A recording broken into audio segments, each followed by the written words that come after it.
Kiša je padala neumoljivo po ulicama Zagreba tog hladnog studenog popodneva. Kapljice su udarale o prozore skupih automobila koji su prolazili Ilicom, glavnom avenijom grada, ignorišući ženu koja je sjedila uz zid stare zgrade pokrivena pocijepenim kartonskim kutijama. Njeno ime bilo je Helena, ili barem to je bilo ime koje je koristila prije mnogo godina. Sada nitko je nije zvao imenom. Bili su ti tamo, proskinja, sirotica ili još gore, ništa. Bila je nevidljiva. Samo još jedna beskućnica na ulicama velikog grada.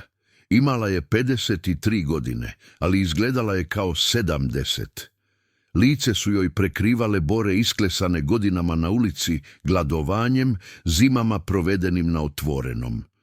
Ruke su joj bile ispucale i krvave od hladnoće. Odjeća koju je nosila bila je skup krpenih slojeva, sve što je mogla pronaći u kontejnerima, ali njene oči još uvijek su imale nešto. Iskru nade koja nikad potpuno ne umire, sjećanje na nešto bolje, sanjarenja o životu koji je jednom imala. Helena je podigla pogled kroz kišu. Ljudi su prolazili brzim korakom, kišobrani otvoreni, fokusirani na svoje telefonske ekrane. Nitko nije gledao prema njoj. Nitko nikad nije gledao. Osim, čekaj, tamo. Na drugoj strani ulice, crni Mercedes S klase upravo se parkirao ispred skupog restorana. Vrata vozača otvorila su se i visoki muškarac u savršeno skrojenom odjelu izašao je. Sredovječan, možda 45 godina, crna kosa pomalo sjeda na sljepočnicama, držanje čovjeka koji je navikao biti slušan. Ali Helena nije gledala njega. Gledala je osobu koja je izašla s druge strane automobila. Mladić. Možda 23, 24 godine, visoki vitak, tamna kosa pomalo kovrđava, smeđe oči, osmijeh koji je osvjetljivao njegovo lice dok je razgovarao s ocem. Helenino srce stalo je. Nije moglo biti on, ali jeste.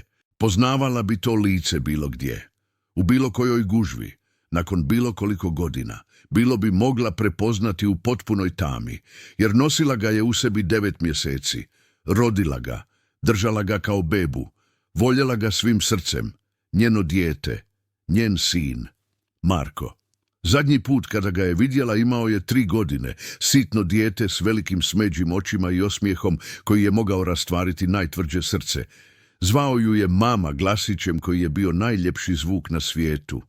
A Sada je bio odrastao muškarac, zgodan, uspješan, obučen u skup odjelo, ulazio u skupi restoran s ocem koji ga je posvojio nakon što je ona... Helena osjetila je kako joj suze pune oči. Ne može plakati, ne sada, ne ovdje, ali ne mogla je prestati gledati.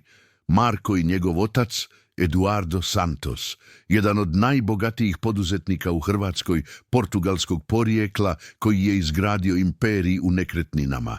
Čovjek koji je uzeo njenog sina kada je ona pala u najdublju tamu svog života. Čovjek koji je spasio Marka od života s majkom ovisnicom, jer to je ono što je Helena bila prije 20 godina. Narkoman, alkoholičar, razorena žena koja nije mogla prestati piti i drogirati se nakon što je njen suprug Antonio poginuo u prometnoj nesreći kada je Marko imao samo godinu dana. Sjećala se noći kada su joj došli. Socijalna služba, policija, odveli su Marka vrišteći i plačući dok je ona ležala na prljavom podu njihovog malog stana, previše pod utjecajem da bi se uspjela boriti.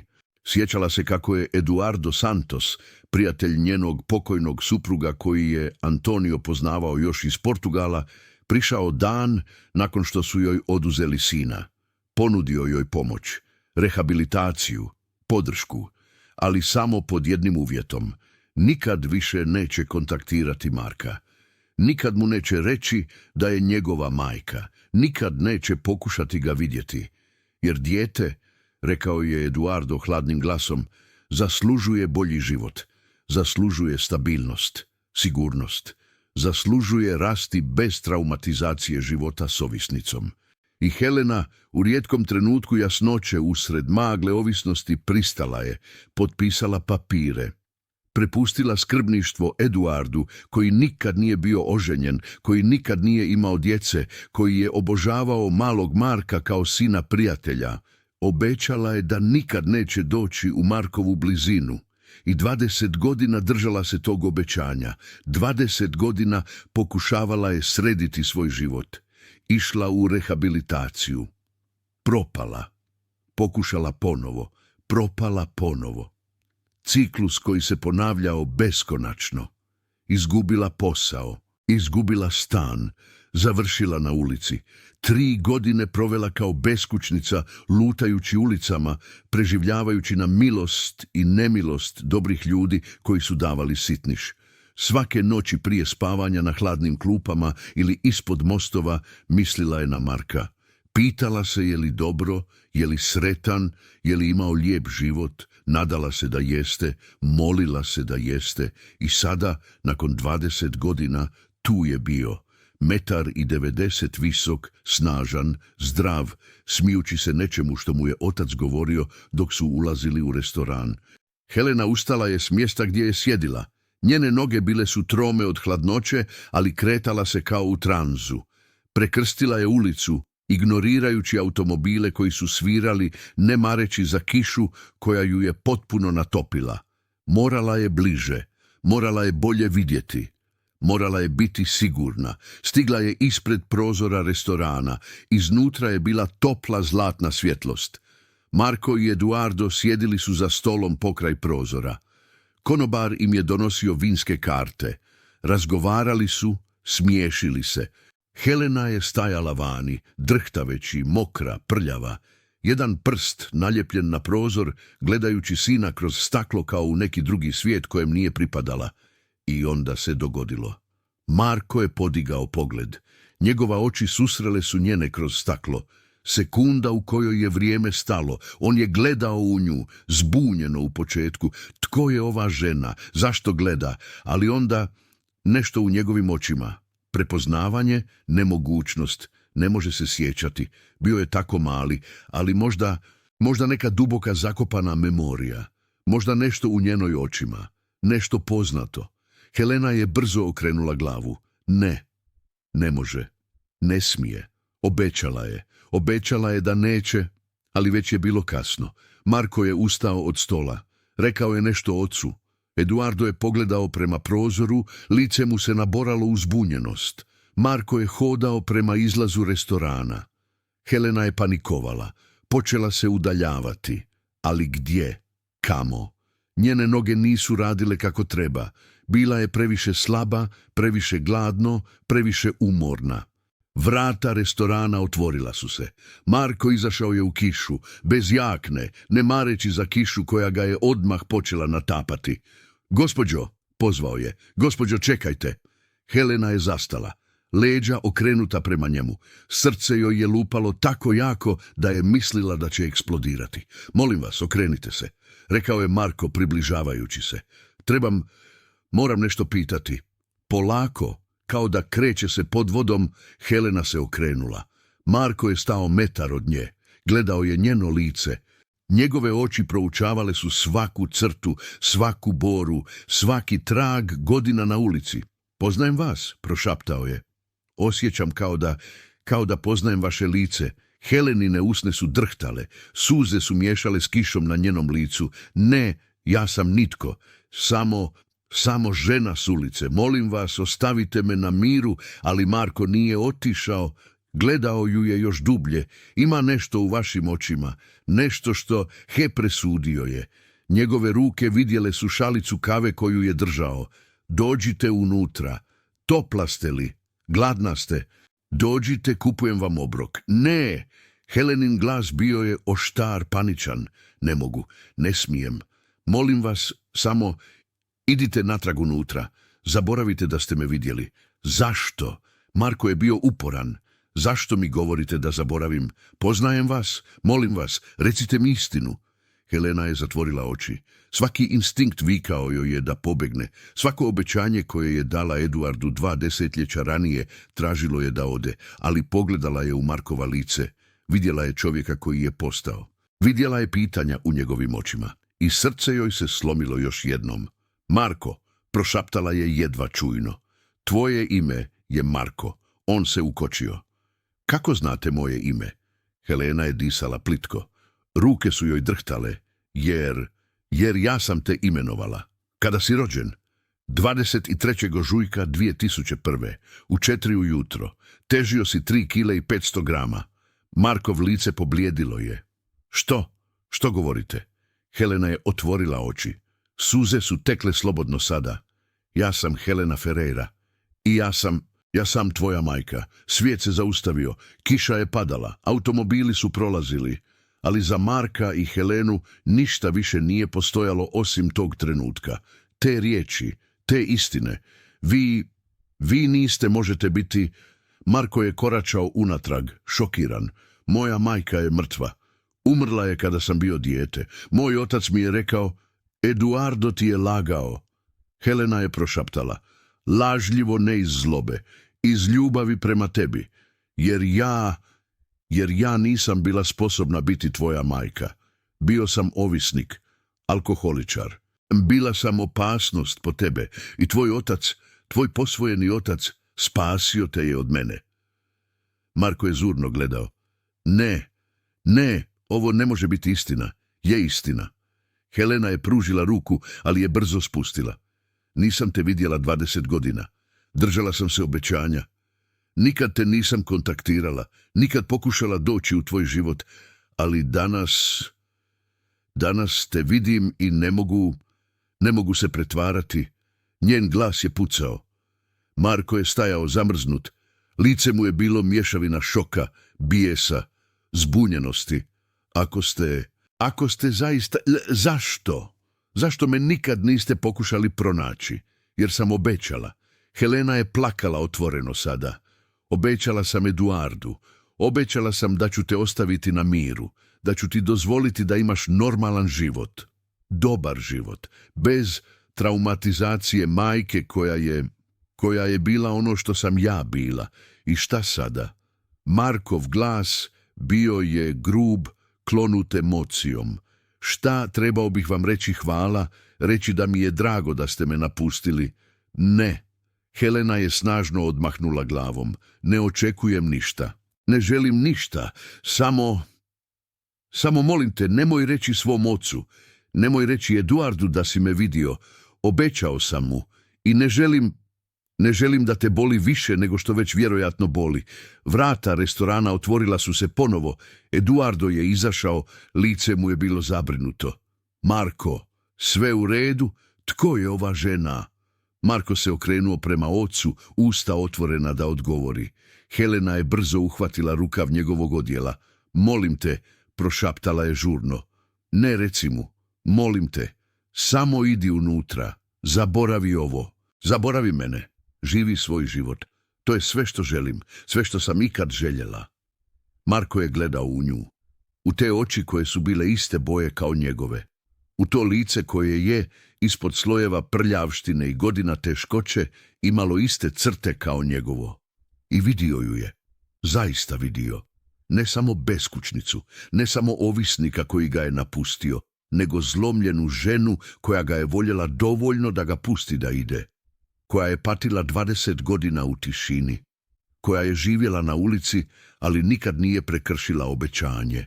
Njegovi oči napunili su se suzama. Marko, Eduardo je bio bliži sada. Što se događa? Trebam pozvati sigurnost? Ne, Marko je konačno progovorio, glas mu je bio hrapav. Ne trebamo sigurnost. On se okrenuo prema ocu. Eduardo, ovo je netko koga sam upravo upoznao. Želim pomoći joj. Eduardo je pogledao Helenu. Njegove oči su sužile. Ima nešto poznato u njenom licu, ali ne može staviti prst na to. Marko, ovo je beskućnica. Ne možeš jednostavno, mogu i hoću. Marko je prekinuo. Odvest ću je u hotel. Kupiti obrok. Dati nešto novca. Oče, molim te.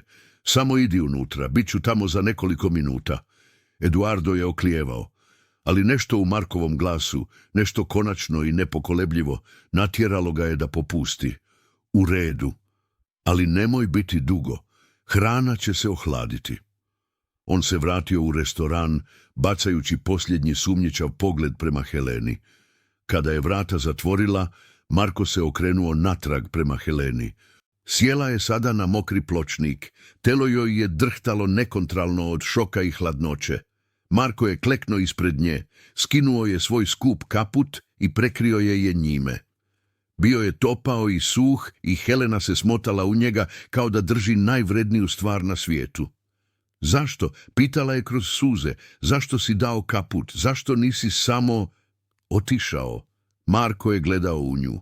Jer koliko god sam ljut, koliko god zbunjen, koliko god povrijeđen, vi ste i dalje moja majka. I ne mogu vas ostaviti ovdje u kišu. Ali ja sam te napustila.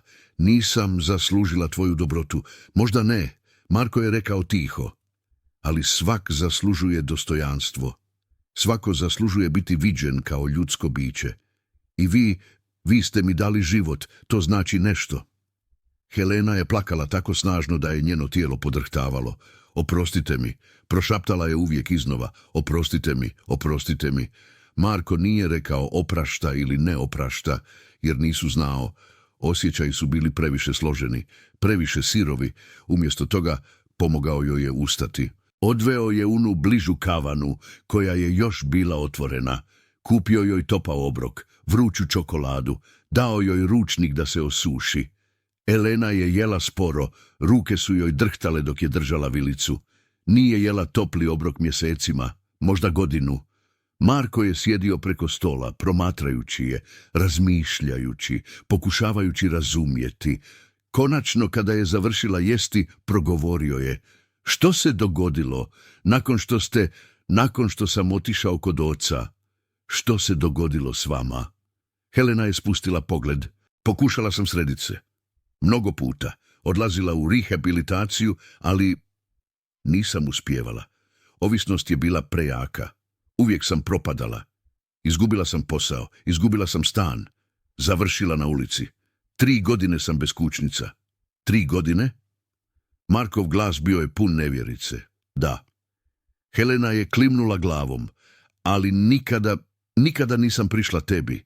Nikada nisam pokušala kontaktirati. Obećala sam Eduardu. I htjela sam da imaš dobar život. Život koji ja nisam mogla pružiti. Marko je progutao knedlu u grlu. Vidim vas ovako i ne znam što osjećam. Ljut sam, tužan sam, zbunjen sam. Ali vi ste i dalje živi. I to mora značiti nešto. Helena je podigla pogled, oči pune nade. Što misliš pod time? Marko je duboko udahnuo. Mislim da ne mogu promijeniti prošlost. Ne mogu promijeniti ono što se dogodilo. Ali možda mogu pokušati pomoći sada. U sadašnjosti, Marko, ne. Helena je odmahnula glavom. Ne možeš. Tvoj otac bi saznao. Bio bi ljut. Ne želim stvoriti probleme između vas. Ja sam odrastao čovjek. Marko je rekao čvrsto. Imam svoj novac, svoj život, svoje odluke i odlučujem da želim pomoći, barem pokušati. Ali zašto? Zašto bi pomogao nekome tko te napustio? Marko je razmišljao dugo prije odgovora. Jer svi govore o tome koliko me Eduardo spasio, koliko mi je pružio dobar život, a to je istina. Ali nitko nikada ne govori o tome koliko vas je koštalo da ga pustite da me spasi. Koliko vas je koštalo da me prepustite. To mora biti bilo nezamislivo bolno. Helena je plakala ponovo, ali tiše ovaj put. Bio si moj svijet. Jedina dobra stvar u mom životu nakon što je Antonio umro. Pustiti te da odeš bilo je kao prosjekati vlastito srce. Ali znala sam da moram. Za tebe. Marko je pružio ruku preko stola, nije je držao. Samo ju je dotaknuo kratko i zbog toga želim pokušati pomoći. Ne očekujem da postanemo obitelj preko noći. Ne očekujem ništa. Ali želim barem pokušati dati vam šansu da sredite život. Šansu koju niste imali prije 20 godina. Helena nije mogla vjerovati što čuje. Marko, ne znam što reći. Nemojte ništa reći. Samo recite da ćete pokušati. Recite da ćete otići u rehabilitaciju. Pravu rehabilitaciju. I ovaj put dovršiti je. Helena je klimnula glavom, suze su tekle niz njeno lice. Hoću, obećavam, ovaj put će biti drugačije. Neću vas iznevjeriti ponovo. Marko se nasmijao tužnim osmijehom. Ne radite to za mene. Radite to za sebe. Vi zaslužujete život, ne samo postojanje. Te noći Marko se vratio u restoran. Eduardo je bio ljut što je toliko dugo bio odsutan, ali Marko ga je smirio pričajući da je samo pomogao beskućnoj ženi. Ali Eduardo je primijetio promjenu u svom sinu. Nešto u njegovim očima. Nešto što nije bilo tamo prije. Marko, sve u redu?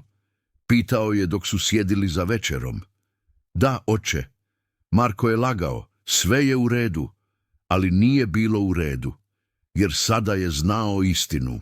Sada je znao da mu majka nije mrtva, da je živa i na ulici i da je 20 godina patila u tišini i nije znao kako se osjećao zbog toga.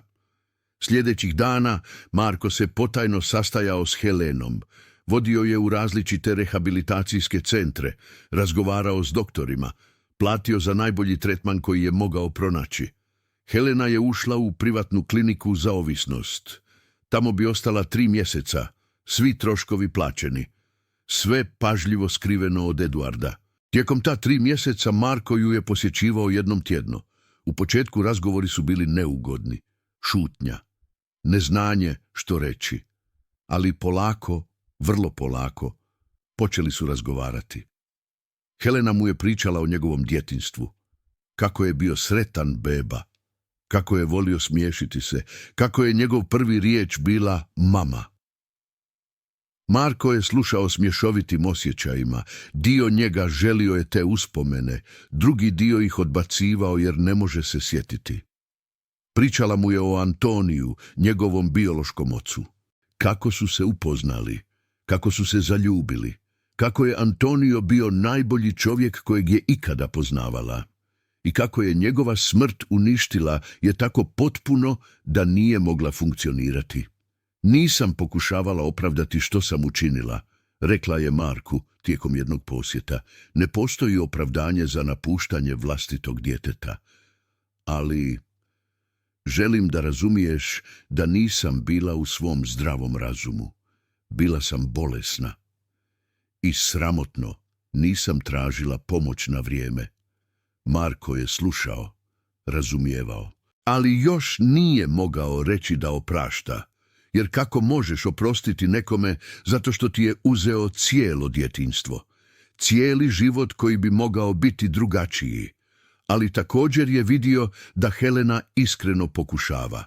Radila je naporno u terapiji, prisutna na svakoj sesiji, otvorena o svojim griješkama, aktivno se borila protiv ovisnosti dan po dan. I polako, vrlo polako, Markova bes je počeo miješati se s nečim drugim. Nečim što je možda bilo razumijevanje, možda ne oprosta, ali razumijevanje. Nakon 3 mjeseca Helena je završila program. Bila je čista, trezvena, za prvi put u 2 desetljeća, bistra misao i prisebne. Marko je došao po nju dan kada je izlazila. Doveo je do malog stana koji je iznajmio za nju. Jednostavan, ali čist, siguran. Toplih, sve je plaćeno za 1 godinu dana, rekao je. Imam također namjestera posao u jednoj od kompanija mog prijatelja. Ništa preteško. Administrativni rad. Plata nije velika, ali dovoljna da se izdržavaš nakon što 1 godinu dana prođe. Helena je stajala usred stana, suze su tekle. Marko, ovo je previše, ne mogu prihvatiti sve ovo. Da, možete. Marko je rekao nežno i hoćete. Jer zaslužujete šansu, svako zaslužuje šansu, ali tvoj otac, Eduardo, ako sazna, Marko je duboko udahnuo. O tome moram mu reći, ne mogu ga dalje lagati, on zaslužuje znati istinu, Helena je pobjedila, mrzit će me, mrzit će što sam te ponovo ušla u tvoj život? Možda, Marko je priznao, ali to je rizik koji moram poduzeti, jer laži samo stvaraju više boli. Te večeri Marko je sjedio nasuprot Eduarda u njihovoj velikoj kući. Eduardo je pio vino, opušten, ne sluteći što dolazi. Oče, Marko je počeo, glas mu je bio ozbiljan. Moram ti nešto reći i neće ti se svidjeti. Eduardo je spustio čašu. Njegov izraz postao je zabrinut. Što je? Jesi u nekim problemima? Ne, ne u problemima. Ali sjetiš li se te žene pred restoranom, beskućnice koju sam pomogao prije 3 mjeseca? Vagano. Eduardo je slegnuo ramenima. Što s njom? Marko je progutao. Ona nije bila samo slučajna beskućnica. Ona je Helena. Helena Ferreira, moja majka. Tišina koja je uslijedila bila je zaglušujuća. Eduardo je ukočio. Njegovo lice je pobljedilo. Zatim postao crvenkast. Zatim purpuran od bijesa. Što? Njegov glas je bio opasno tih. Ponovi to. Helena Ferreira, moja biološka majka. Živa je i ja sam joj pomogao. Platio sam rehabilitaciju. Pomogao joj naći stan. Nabavio posao. Eduardo je ustao tako naglo da je stolica pala. Ti si što? Kako si se usudio? Nakon svega što sam učinio za tebe, nakon što sam te spasio od tog narkomana, ti ideš iza mojih leđa i... Nisam išao iza tvog leđima zbog povređivanja. Marko je ustao također, glas podignut. Išao sam iza tvog leđima jer sam znao da nećeš razumjeti. Neću razumjeti, Eduardo je urlao sada. Naravno da neću razumjeti, ta žena te napustila. Bila je ovisnica, bila je opasnost. Spasio sam te od nje. Znam. Marko je vrištao nazad. Znam da si me spasio i hvalan sam ti, ali ona je i dalje moja majka i zaslužuje šansu. Ona ne zaslužuje ništa. Eduardo je udario šakom o stol. Napustila te je, zaboravila na tebe i sada se vraća jer vidi da imaš novac. Ne! Marko je prekinuo. Nije ni znala da sam ja.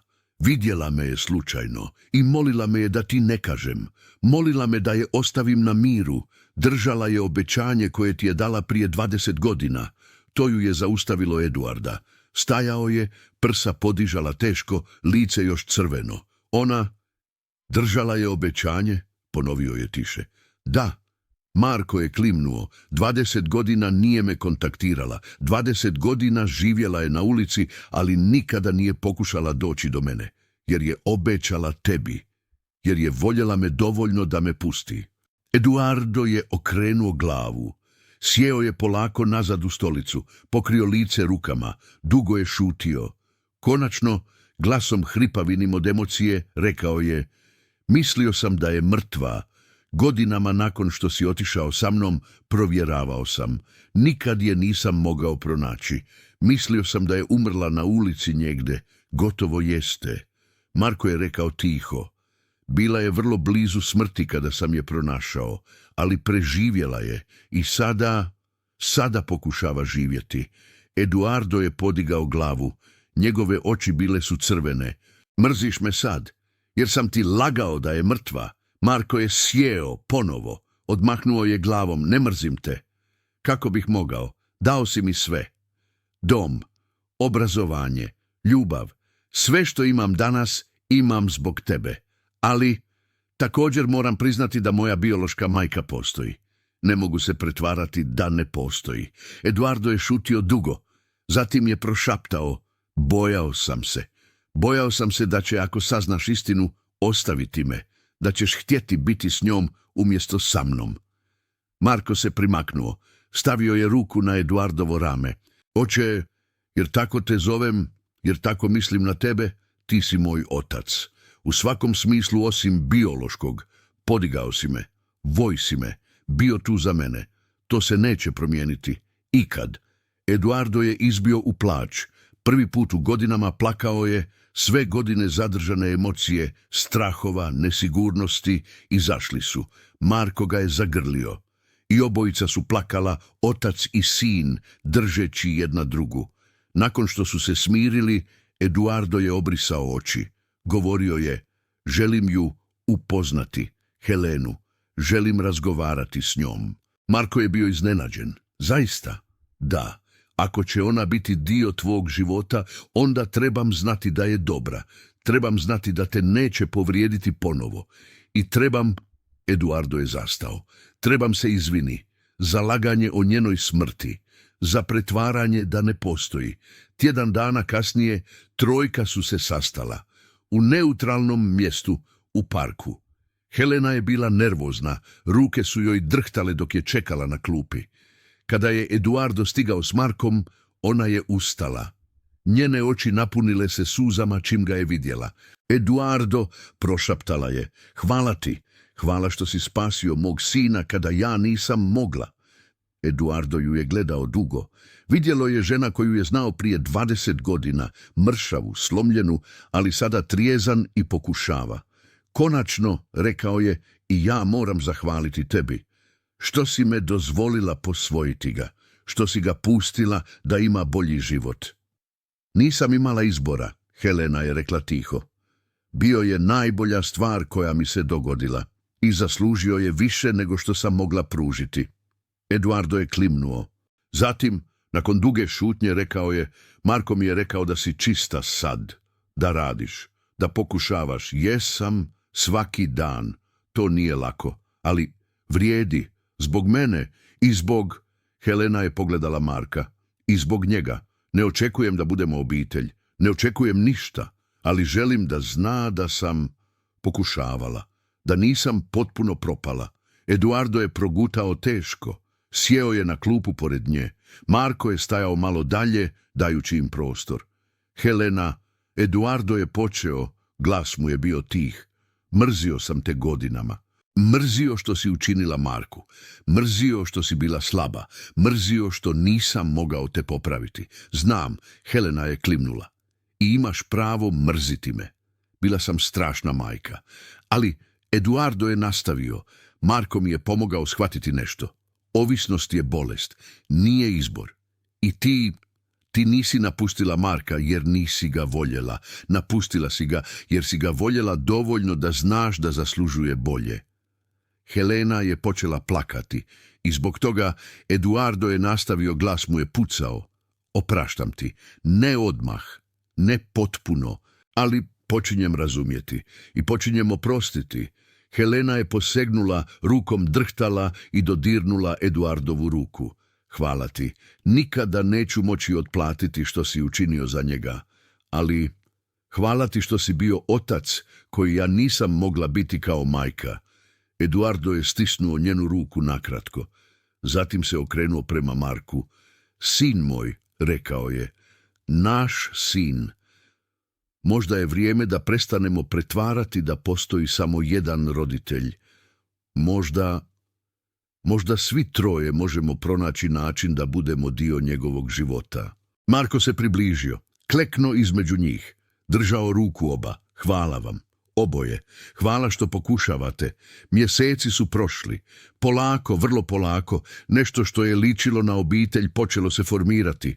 Nekonvencionalno, komplicirano, ali stvarno. Helena je nastavila raditi, nastavila je biti trezna. Svaki dan bio je borba, ali svaki dan je pobjedila. Imala je sponzora u anonimnim alkoholičarima. Imala je terapeuta, imala je podršku i imala je Marka, koji ju je posjećivao jednom tjedno, koji je s njom pio kavu, koji je slušao njene priče o njegovom ocu Antoniju, koji polako, vrlo polako, počinjao izgraditi odnos s ženom koja ga je rodila. Eduardo je također dolazio s vremena na vrijeme, u početku neugodno. Ali postupno nekako on i Helena pronašli su zajednički jezik.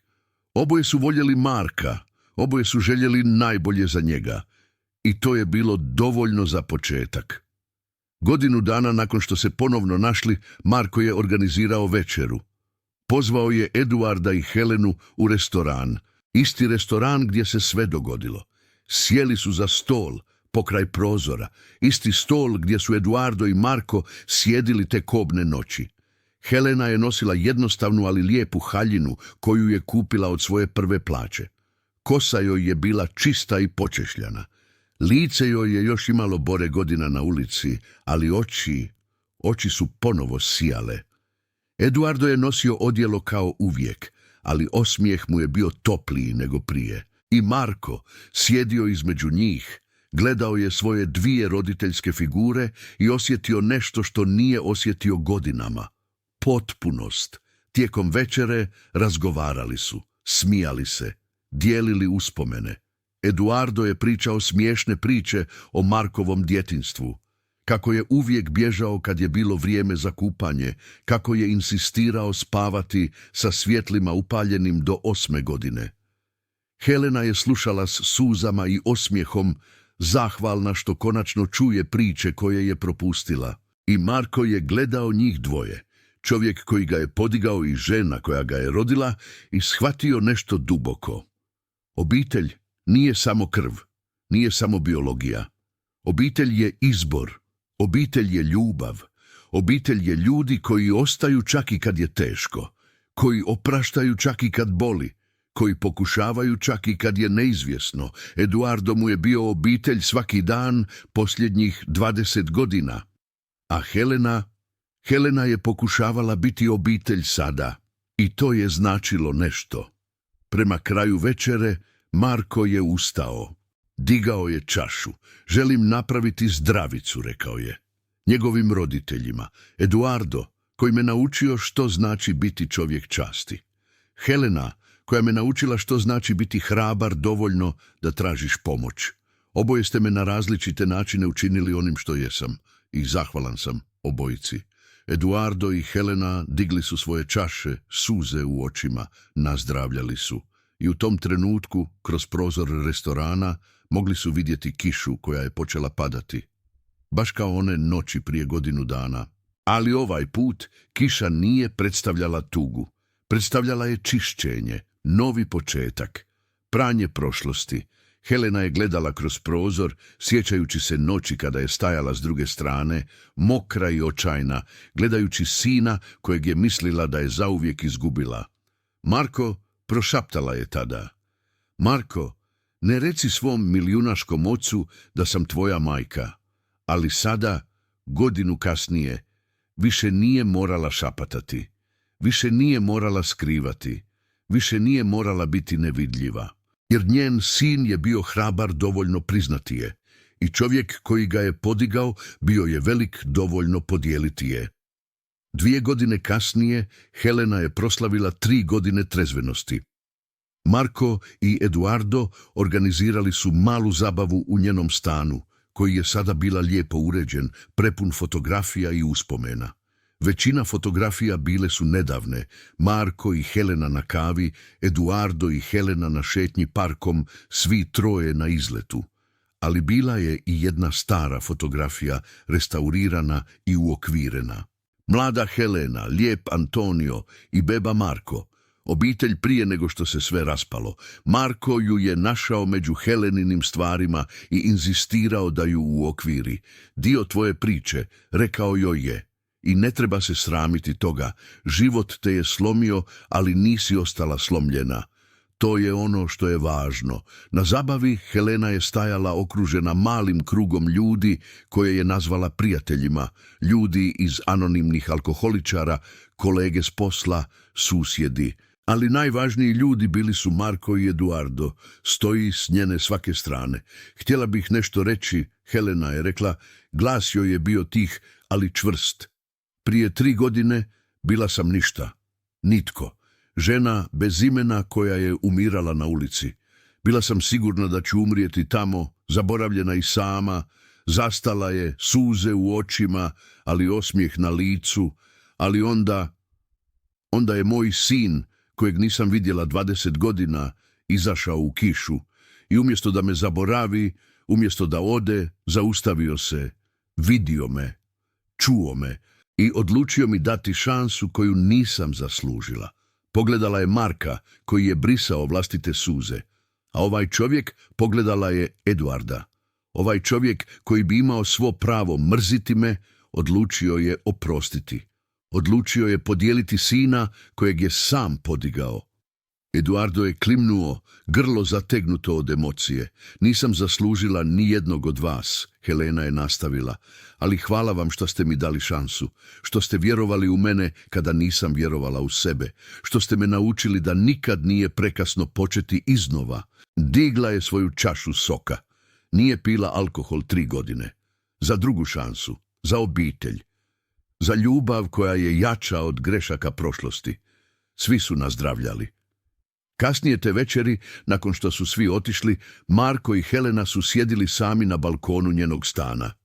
Kažeš da nisi zaslužila drugu šansu, Marko je rekao tiho, ali ja ne slažem se. Helena ga je pogledala iznenađeno. Marko je nastavio, svatko zaslužuje drugu šansu. Svatko zaslužuje šansu popraviti svoje greške. I ti si iskoristila tu šansu. Radila si, borila se, promijenila se. To nije bilo lako. I to zaslužuje poštovanje. Helena je stavila ruku na njegovu. Volim te, sine moj. Znam da nemam pravo reći to. Znam da nisam bila tamo. Ali volim te. Uvijek sam te voljela. Čak i kad nisam mogla pokazati, Marko je okrenuo ruku i držao njenu. Ja tebe volim. Trebalo mi je vremena. Trebalo mi je ljutiti se. Trebalo mi je razumjeti. Ali ljubav je tamo. Uvijek je bila. Oboje su plakali, ali bile su to dobre suze. Suze iscijeljenja. 5 godina nakon te kišne noći Marko se oženio. Lijepa mlada žena po imenu Ana, arhitektica koju je upoznao na poslovnom sastanku. Na vjenčanju imao je 2 posebna mjesta u prvom redu. S jedne strane Eduardo, čovjek koji ga je podigao, njegov otac u svakom smislu riječi osim biološkog. S druge strane Helena, žena koja ga je rodila, koja je pala ali ustala, koja je dokazala da nikad nije prekasno za iskupljenje. Oboje su plakali tijekom ceremonije. Oboje su bili ponosni. I kada je došlo vrijeme za ples, Marko je prvo plesao s Anom, svojom nevjestom. Zatim je pozvao Eduarda. Plesali su uz polsku pjesmu, Paj od Claudinja Nucci, pjesma o ocu i sinu. I zatim, dok su svi gledali, Marko je prišao Heleni. Pružio joj ruku. Helena je oklijevala. Nisam sigurna. Nisam tvoja prava majka na način koji... Marko ju je prekinuo. Jesi li ti žena koja me rodila? Da. Jesi li ti žena koja me voljela dovoljno pustiti me kada sam trebao bolji život? Da. Jesi li ti žena koja se borila 3 godine trezvenosti, koja je radila svaki dan popraviti svoje greške, koja je bila tu posljednjih 5 godina? Da, Helena je prošaptala. Onda si moja prava majka. Možda nisi bila tu za prvih 20 godina, ali ovdje si sada. I to je ono što računa. Oni su plesali. Majka i sin. Nakon toliko izgubljenih godina, nakon toliko boli, nakon toliko suza, ali ovdje, sada, u ovom trenutku, ništa od toga nije bilo važno.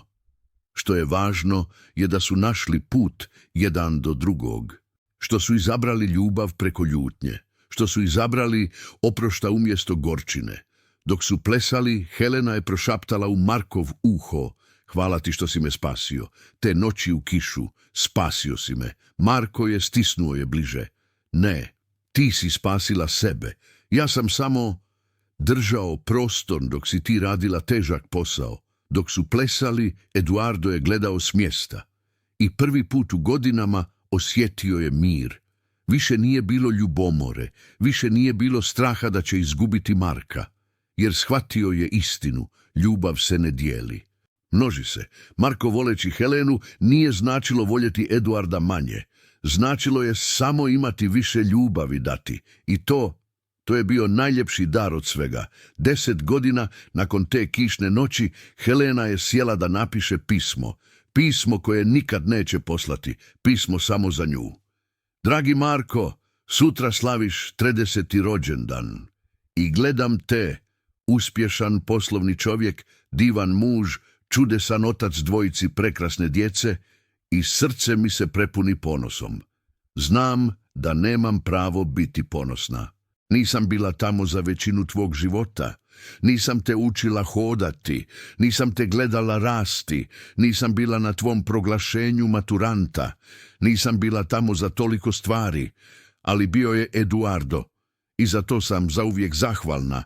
On je bio čovjek koji te naučio biti čovjek, koji te držao kad si plakao, koji te slavio kad si uspio, koji te volio bezuslovno. Ja sam samo žena koja te rodila, koja te napustila, koja propala, ali ti si mi dao nešto što nisam zaslužila. Dao si mi šansu, dao si mi oprosta, dao si mi mjesto u svom životu i posljednjih 10 godina bilo je prava čast biti tvoja majka. Čak i malim dijelom, čak i sada, nakon toliko izgubljenih godina. Naučila si me nešto važno, nikad nije prekasno, nikad nije prekasno promijeniti se, nikad nije prekasno pokušati biti bolja, nikad nije prekasno za ljubav.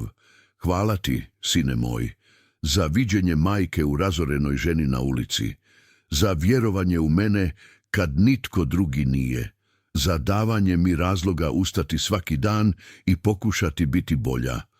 Volim te, uvijek ću te voljeti. Tvoja majka Helena je složila pismo i stavila ga u ladicu pored fotografije. Fotografije od Marka vjenčanja, svi troje zajedno, Eduardo, Helena i Marko, svi smijući se. 3 imena slavila kava u prah postala nešto što vjerojatno nikad ne bi mogla zamisliti prije 10 godina. Postala je obitelj, ne tradicionalna obitelj, ne savršena obitelj, ali prava obitelj, obitelj građena na oproštu, na razumijevanju, na ljubavi koja je bila jača od grešaka prošlosti. Kada je Helena umrla 15 godina kasnije, mirno u snu u dobi od 68 godina, bila je okružena ljubavlju. Eduardo je držao jednu ruku, Marko drugu. Ana, Markova žena, je stajala pored sa svojim 2 odraslim djetetom, Helenom, nazvanom po baki, i Antonijom, nazvanim po biološkom dedi kojeg nikad nije upoznao. Zadnje riječi koje je Helena prošaptala bile su: hvala vam, hvala što ste mi dali život, pravi život, ne samo postojanje. I zatim tiho zatvorila je oči. Marko je plakao. Eduardo je plakao. Svi su plakali, ali nisu bile suze samo tuge. Bile su suze za život dobro proživljen, makar kasno. Za ženu koja je pala, ali ustala. Za majku koja je izgubila, ali našla. Na njenom sprovodu Marko je govorio. Njegovoj glas bio je snažan kroz suze. Moja majka je bila nesvršena. Napravila je greške, strašne greške. Napustila me je kad sam trebao je najviše i za mnogo godina nisam mogao ju oprostiti za to. Zastao je, brisao suze, ali onda sam naučio nešto. Naučio sam da biti ljudski znači biti nesavršen, znači padati. I najvažnije znači ustati nakon pada, pokušati ponovo, biti bolji. I moja majka, ona je ustala. Nakon 20 godina na dnu, ona je ustala. Borila se. Promijenila se. Postala žena koja može gledati u ogledalo bez srama. Pogledao je Eduardo, koji je sjedio u prvom redu, također plačući. Imam 2 roditelja, Marko je nastavio. Eduardo, čovjek koji me podigao, koji me naučio sve što znam, koji je bio moj otac u svakom smislu riječi. I Helena, žena koja me rodila, koja me voljela dovoljno pustiti me, koja došla natrag i dokazala da nikad nije prekasno. Oboje su dali meni najveće darove. Eduardo mi je dao djetinjstvo, sigurnost, ljubav, a Helena mi je dala nešto jednako važno. Dala mi je lekciju. Lekciju da svako zaslužuje drugu šansu, da nikad nije prekasno promijeniti priču, da oprosta i ljubav mogu svladati čak i najdublje rane. Njegov glas je pucao. Hvala mama za lekciju, za 15 godina, za sve trenutke koje smo imali. Nažalost što ih je bilo više, ali sam zahvalan za one koje smo imali. Dok su spuštali njenu kamaru u zemlju, pala je kiša, baš kao one noći prije 15 godina. Ali ovaj put kiša je predstavljala nešto lijepo. Predstavljala je krug zatvoren.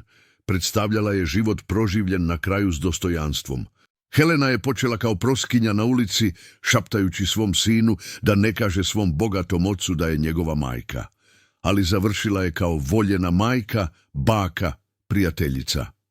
Završila je kao žena koja je dokazala da nikad nije prekasno za iskupljenje. I to To je bila priča vrijedna pričanja. Godine kasnije, Markova kići Helena, sada odrastao mlada žena, pitala je oca: tata, zašto si oprostio baki, nakon što te je napustila toliko dugo? Marko je pogledao fotografiju na zidu, Helena, on i Eduardo zajedno, svi smijući se. Zatim je pogledao svoju kćer i rekao: zato što sam shvatio nešto važno, mala. Shvatio sam da pridržavanje ljutnje samo šteti sebi. Shvatio sam da oprosta ne znači zaboraviti.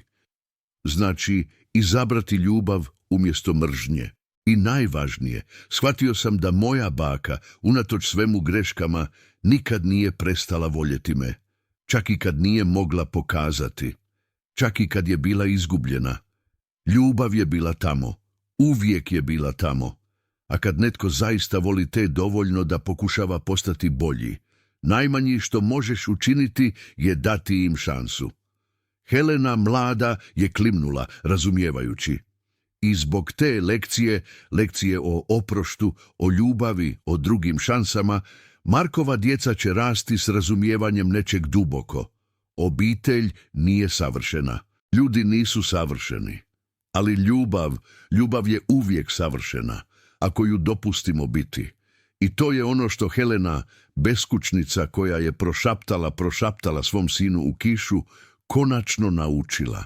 I to je ono što je kroz svoju priču naučila cijelu obitelj. Ljubav je uvijek odgovor, čak i kad je teško, čak i kad boli, čak i kad se čini nemoguće. Ljubav je uvijek vrijedna toga, uvijek.